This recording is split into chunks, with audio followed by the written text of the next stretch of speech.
Assalamualaikum warahmatullahi wabarakatuh. Halo sahabat Pongpong dimanapun berada. Kembali lagi bersama kami di segmen Bincang Pongpong, di mana pada segmen ini kita selalu membahas hal-hal yang memang sedang menjadi hangat untuk diperbincangkan. Nah, kebetulan pada edisi Bincang Pongpong kita pada bulan ini, kita membahas tentang suatu hal yang memang sedang hangat diperbincangkan beberapa bulan terakhir ini, yakni tentang pro dan kontra pelaksanaan pilkada pada masa pandemi. Sebagaimana kita ketahui, beberapa waktu yang lalu Komisi 2 DPR RI bersama dengan Badan Pengawas Pemilu dan Komisi Pemilihan Umum serta Kementerian Dalam Negeri telah sepakat akan melaksanakan pilkada pada tahun ini, tepatnya pada bulan Desember. Dan hal itu juga telah disetujui oleh Presiden Republik Indonesia pada beberapa waktu lalu juga, yakni Bapak Presiden Insinyur Joko Widodo. Nah, Pak, langsung saja kita mulai ke pertanyaan pertama, Pak, ya. Iya. Yang pertama, Pak, apa sih penyebab timbulnya pro dan kontra itu sendiri tentang pelaksanaan pilkada di masa pandemi ini, Pak? Bisa jelaskan, Pak? Oke, jadi Assalamualaikum warahmatullahi wabarakatuh. Selamat siang untuk semuanya, para sahabat-sahabat jurnalis Teropong UNSU. Yang pertama, tema kita hari ini ada tentang pro dan kontra dilaksanakannya pilkada di saat pandemi COVID-19. Yang pasti begini, kenapa COVID ini menjadi pro dan kontra? Karena menjadi dua variabel yang berbeda di pandangan masyarakat. Yang pertama, soal kesehatan dan ekonomi. Yang utama soal kesehatan. Kenapa sih harus dilaksanakan pilkada di tengah masa pandemi? Seurgensi apakah pilkada ini ketimbang masalah kesehatan masyarakat publik? Itu menjadi pertanyaan bagi kita semua.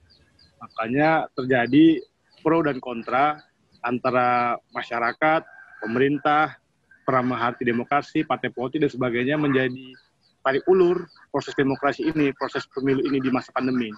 Karena memang juga sampai hari ini masa pandemi ini juga belum menunjukkan nilai yang menurun gitu. Artinya kasus case itu belum juga ada melihat melandai kurvanya, tapi masih juga meninggi.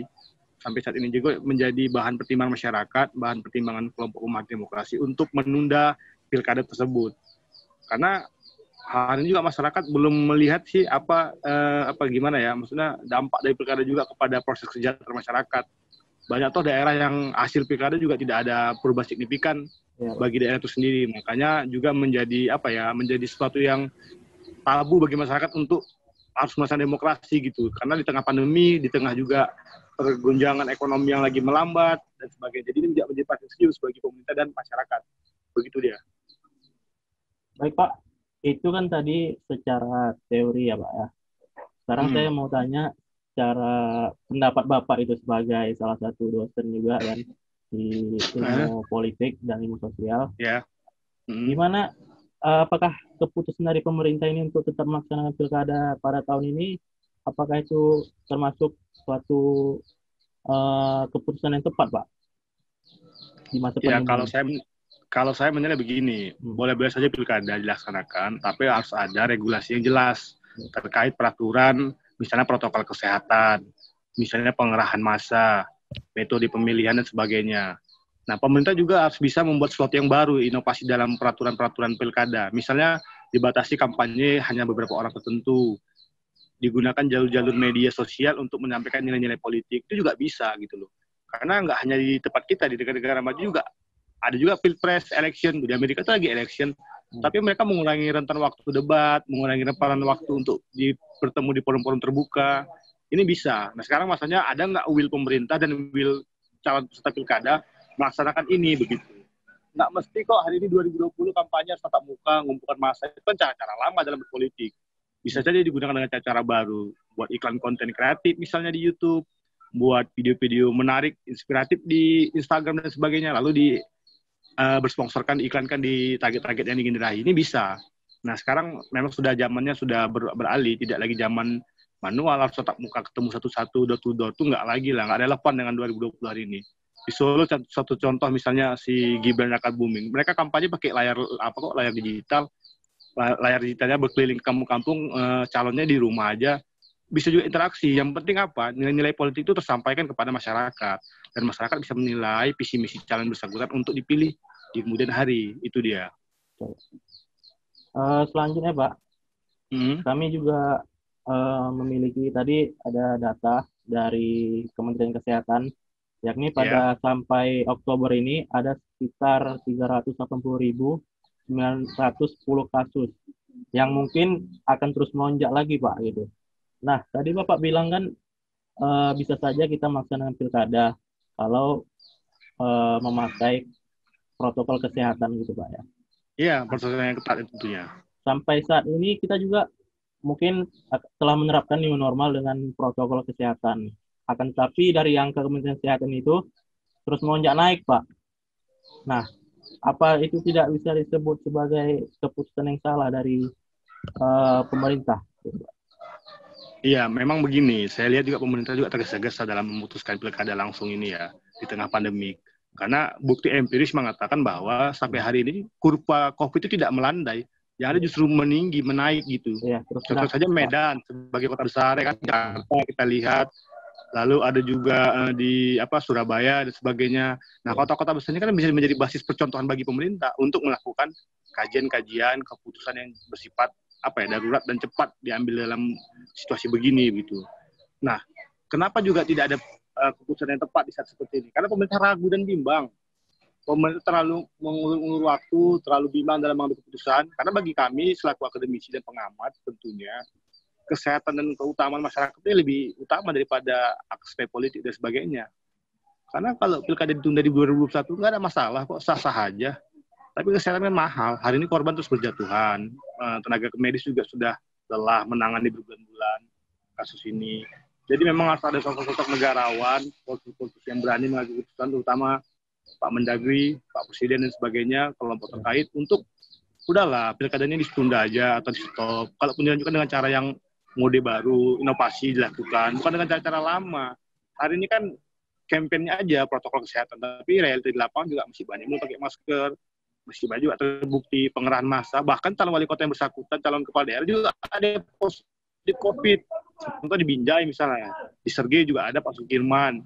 Itu positif COVID mereka. Ketika mendaftar ke KPU, ketika menemui masyarakat, itu kan menjadi catatan penting untuk kita menjadi evaluasi. Masa sudah ada COVID, kurvanya meninggi, dilanjutkan, dipaksakan. Ini kan sungguh miris juga kita selaku masyarakat menilai ini kepada pemerintah. Begitu dia. Oke Pak, selanjutnya Pak, kalaulah kita kembalikan kondisinya, misalnya pada akhirnya pemerintah menunda pilkada kita pada tahun ini Pak, di Desember nanti kan misalnya. Nah, dengan misalnya nanti ditunda, apakah ada faktor-faktor yang justru merugikan bagi negara kita Pak? Mengingat kan mungkin di berbagai daerah ada yang masa jabatannya wali kotanya atau bupatinya yang sudah habis pada tahun ini seharusnya. Nanti apakah ada hal-hal yang merugikan Pak jika ditunda gitu? Kalau merugikan secara ekonomi, saya rasa tidak ya. Karena pilkada ini kan bukan juga pertarungan ekonomi. Tapi pilkada ini pertarungan ide, gagasan, kepemimpinan dalam proses regenerasi. Yang pasti kalau ini ditunda, akan bergeser di jadwal nasional mungkin kampanye pilkada serentak di tahun-tahun mendatang. Karena macam Medan hari ini, pilkada 2020 itu menikmati masa periode wali kota hanya 3 tahun. Karena di 2023 bakal pilkada kembali dalam pilkada serentak seluruh Indonesia. Mungkin hanya bergeser di kalender nasional tentang pilkada serentak oleh Kemendagri. Tapi kalau secara ekonomi merugikan, saya rasa tidak ada pengaruh, karena juga tidak banyak bergantung pada pilkada dalam hal ini. Paling hanya segelintir orang aja, aktor politik misalnya percetakan dan sebagainya. Kalau secara turun, saya rasa tidak terlalu bergantung pada pilkada ya. Tidak ada hal yang signifikan merugikan bagi masyarakat dan pemerintah. Itu sih. Oke Pak. Nah, kita Pak sedikit flashback ke tahun lalu Pak ya, di mana pada tahun lalu itu ada pemilu serentak di bulan April 2019. Pada saat itu kita kan memilih 5 tingkat pemilihan, mulai dari kabupaten kota, provinsi, DPD, DPR RI, dan pemilihan presiden kemarin Pak. Nah, di tahun itu yang sedikit menjadi perbincangan hangat yakni banyaknya petugas KPPS yang mengalami meninggal ya, kematian kelelahan ya. dan Betul. juga mungkin sakit-sakit Pak gitu kan, dikarenakan katanya proses yang panjang gitu Pak. Betul, Nah, betul. menurut Bapak, apakah di masa pandemi ini mungkin akan mengalami yang hal-hal seperti itu lagi Pak? Mengingatkan ini ada pandemi, kemarin saja nggak ada pandemi bisa seperti itu. Menurut Bapak, apakah yang seperti ini akan terulang kembali Pak? Iya, secara kesehatan begini, peluang-peluang itu bisa saja terjadi. Ya, Nah, pilpres kemarin, pemilu kemarin itu, mengapa itu terjadi? Karena faktor kelelahan. perlahan. 5 kertas suara harus dibuka dalam 1 hari dan Ya, harus diselesaikan rekapitulasinya. Itu kan memakan waktu yang luar biasa kan, dan ya Pak. energi yang luar biasa. Makanya banyak jatuh korban. Nah, situasi hari ini bukan seperti itu, karena hanya 1 kertas suara yang akan dibuka. Tapi Ya, situasi hari ini, kita di tengah pandemi virus. pandemi. Ya, Virus ini kan sesuatu yang nggak bisa kita raba, kita lihat, kita temui, tapi ada gitu. Dia macam sesuatu yang tidak ada, nggak bisa kita sentuh, nggak bisa kita deteksi, tapi dia ada. Dan ini kan rentan. Nah, apa yang bisa menjamin, siapa yang bisa menjamin hal itu tidak terjadi, tidak menyebari kemana-mana, tidak terdeteksi virus, tidak mencemari manusia lain dalam COVID-19 ini? Nggak bisa menjamin. Walaupun protokol ditetapkan sangat ketat, misalnya pakai masker, misalnya pakai hand sanitizer, ada jaga jarak dalam pemilihan, tapi kita nggak ada yang tahu. Karena populasi ini sangat masif, populasi masih sangat banyak, potensi tertular itu sangat tinggi. Nah, lagi-lagi tinggal ini perlu kesadaran bersama antara ya, masyarakat dan kesadaran bersama. pemerintah. Mau nggak kita menyudahi ini? Mau nggak kita kolektif perang bersama? Ayo dong, kita selesaikan ini. Pilkada selesai, COVID selesai. Karena 2021 tahun baru, kita juga ingin ada harapan-harapan baru. Karena kita sudah hampir itu 1 tahun ya, dari bulan 2 kita pandemi COVID dari China hingga bulan Oktober ini juga belum ada lampu hijau untuk penyelesaian masalah. Ini kan juga orang sudah jenuh sih. Belum lagi berdampak kepada korelasi tenaga kerja, pengangguran, anak muda yang sekolahnya juga teruntung-lantung hari ini, baik SD, SMA, sampai kuliah. Jadi ini juga memang problem yang sangat majemuk lah bagi kita. Jadi kalau ditanya apakah ada kaitannya pemilu 2019 dengan pemilu 2020, pasti sudah ada kaitannya. Cuma berbeda kasus, berbeda keadaan. Kalau dulu karena kelelahan, kalau ini karena virus. Nah, siapa yang bisa menjamin? Tidak ada yang bisa menjamin. Pemerintah tidak berani menjamin. Komisi juga tidak berani menjamin. Karena ini ada yang kita lakukan di 200 lebih daerah yang akan melaksanakan pilkada di Indonesia. Jadi sangat rentan dan sangat warning bagi seluruh pihak. Begitu deh. Ya Pak, mungkin terakhir Pak, tentang masalah biaya Pak. Mengingatkan seperti yang kita bilang tadi, kembali sorotannya adalah pandemi. Mungkin di pilkada kali ini memang akan diterapkan protokol kesehatan. Nah, untuk biaya mungkin akan lebih besar atau gimana Pak menurut Bapak untuk menyelenggarakan pilkada ini? Sudah pasti. Ya. Pemilu yang biasa aja, normatif aja, biayanya sudah besar. Konsumsi, biaya saksi, perlengkapan dalam pemilihan nanti, apalagi tengah pandemi, yang notabene barang-barang yang dibutuhkan sangat terbatas, misalnya masker, hand sanitizer, dan itu seragam yang dipakai oleh dokter-dokter itu yang terbungkus itu juga terbatas. Itu pasti kan mengeluarkan kos yang besar. Sudah pasti membengkak lah biayanya, karena di situasi normal aja biaya pilkada sudah besar, anggarannya berpuluh-puluh miliar, ya kan? Apalagi situasi pandemi sudah pasti besar. Nah, sekarang tinggal bagaimana pemerintah memanajemen itu semua agar menjadi baik. Tujuan demokrasi tercapai, regenerasi pemilihan tercapai, tapi masyarakat tidak dikorbankan dalam kesehatan di situasi pandemi ini. Ini situasi tidak mudah, tapi saya yakin mampu menghadapinya kalau kita semua optimis dan punya cara yang tepat untuk menangani masalah ini. Pak, mohon maaf tadi ada yang ketinggalan sedikit. Yang mana? Ada dari Institute for Democracy and Electoral Assistance atau IDEA pada pilkada tahun ini, bukan hanya di Indonesia tapi di luar negeri, ada sekitar 71 negara, diantaranya ada sekitar 40 negara yang menunda Pak. Jadi sekitar 71 negara yang akan melaksanakan pilkada, ada 40 negara yang menunda pilkada tersebut. Nah, yang membuat alasan pemerintah Indonesia tidak mengikuti hal itu apa Pak? Jadi kan sebenarnya kita ini memang ada acuannya Pak. Acuannya untuk alasan kita untuk menunda pilkada. Cuman apa yang membuat pemerintah kita tetap kekeh gitu untuk melaksanakan pilkadanya? Coba. Ya, mungkin begini ya. Setiap negara kan berbeda-beda situasi kondisinya. kemarin Italia sudah mulai melanda kurva COVID-nya. Hari ini Indonesia makin meninggi, Italia juga makin meninggi. Nah, belakangan Prancis juga mulai tinggi dan sebagainya. Tentu demografis suatu negara itu tidak semua sama, berbeda-beda. Apalagi kita yang rakyatnya juga cukup padat ya, 270 juta ini kan juga tidak mudah mengelolanya. Nah, kenapa kita digunakan? Mungkin pemerintah punya berpikir lain. Mungkin pemerintah punya alasan lain tidak menunda hal tersebut. Misalnya dalam rancangan jadwal nasional, dalam rancangan agenda strategis nasional, pemerintah tidak ingin berlarut-larut. Makanya ditancap gas saja nih, langsung diteruskan aja proses pilkada ini. Dan belakangan yang terbaru juga menarik adalah pilkada juga terdampak kepada sepak bola. Karena di bulan 11 ini seharusnya Liga 1 atau Liga 2 Indonesia itu sudah bergulir. Iya, Pak. Betul. Belakangan Polri melarang itu karena Polri punya alasan, tidak menginginkan, punya alasan yang kuat. Kalau nanti Liga diputar bersamaan di tengah pandemi COVID dan pilkada yang juga serentak di bulan Desember ini, akan dikhawatirkan COVID itu pasti meningkat. Nah, ini juga sudah berdampak. Ini dampak nyata yang jelas real. Di mana bola itu juga punya lini pengaruh yang kuat kepada ekonomi, di mana pemain bola kontraknya, ya, kehidupan sponsor, manajemen dan sebagainya. Jadi juga memang ini macam buah si malakama, serba salah pemerintah. Tapi ya lagi-lagi harus tegas. Kalau memang ini mau diselesaikan di bulan Desember, tanggal 9 nanti pemilihan serentak, habis itu selesai, udah. Artinya Liga bisa diputar di pertengahan Desember. Jadi semua itu hidup stakeholder-nya, nggak terpengaruh terlalu signifikan.